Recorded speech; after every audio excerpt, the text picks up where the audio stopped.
다음 달부터 만 75세 이상 고령층에 대한 코로나19 예방접종이 시행됩니다.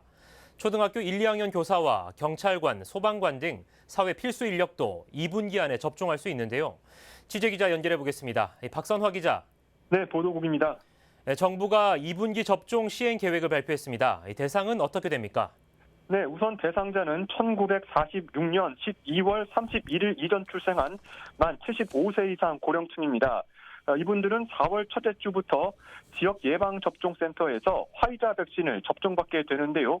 65세부터 74세까지 고령층도 오는 5월 말부터 6월 사이 접종이 시작됩니다.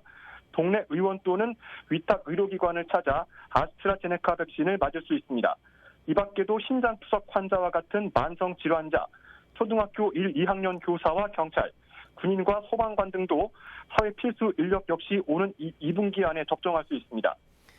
네, 최근 코로나19가 재확산 조짐을 보이면서 불안감이 커지고 있는데요.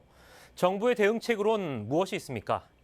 네, 지난 한 주 동안 일평균 국내 발생 확진자는 438.5명이었습니다.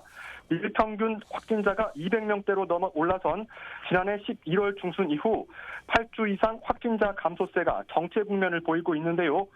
정부는 4차 대유행을 사전 차단하겠다면서 지난 15일부터 2주간 사회적 거리 두기 현행 유지를 발표했습니다. 5인 이상 사적 모임 금지도 당분간은 할 수 없습니다.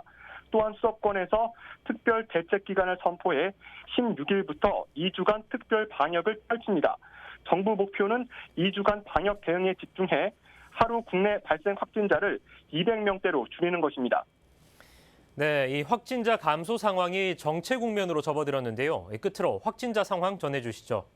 네, 서울에서는 대형 쇼핑몰을 중심으로 확진자가 연일 발생하고 있습니다.